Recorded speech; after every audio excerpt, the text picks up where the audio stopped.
Praise the lord. November 14వ తారీఖు 2020. ఈరోజు దేవుని వాక్య ధ్యానము. రోమీయులకు రాసిన పత్రిక 12వ అధ్యాయము 3వ వచనము. తన్ను తాను ఎంచుకొన తగిన దానికంటే ఎక్కువగా ఎంచుకొనక దేవుడు ఒక్కొక్కనికి విభజించి ఇచ్చిన విశ్వాస పరిమాణ ప్రకారము తాను స్వబుద్ధి గలవాడగుటకై తగిన రీతిగా తన్ను ఎంచుకొనవలెనని నాకు అనుగ్రహింపబడిన కృపను బట్టి మీలోనున్న ప్రతి వానితోనూ చెప్పుచున్నాను. ఆమేన్. నా ప్రియనేస్తమా, ప్రభువు చెప్పిన రీతిగా ప్రతి మనుషుడు తనను తాను తగ్గించుకోవాలి. నెబుకద్నెజరు అనే చక్రవర్తి దేవుని దృష్టికి తనను తాను హెచ్చించుకున్నాడు. కాబట్టి ఈ కారణాన్ని బట్టి దేవుడు అతని సింహాసనం నుండి తొలగించి 7 సంవత్సరములు అడవికి పంపించారు.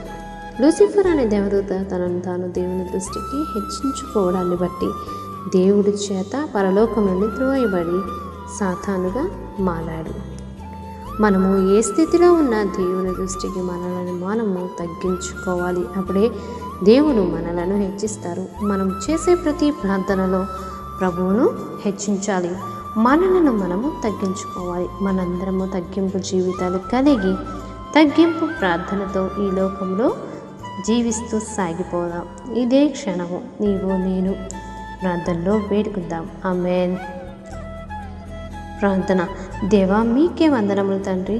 మేము ఏ స్థితిలో ఉన్నా మమ్మల్ని మేము తగ్గించుకొని మీ నామమును హెచ్చించుచు ఘనపరచునట్లుగా తగ్గింపు కలిగి నా ప్రాణమా యెహోవాను సన్నతించుము అని చెప్పబడినట్లుగా మీ నామమును ఘనపరచుచు మీ కృపను మాకు అలాగే ఈ వాక్యం వింటున్న మా ప్రియ ఆత్మీయులకు దయచేసి మీ దీవెన ఆశీర్వాదములతో నింపుచున్నందుకే వందనములు.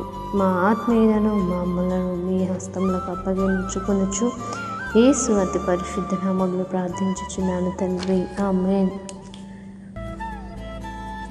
మీ ప్రార్థన అవసరత కొరకు మా ఫోన్ నెంబర్స్ 9885144230, మరి ఒక నెంబర్ 9963258910.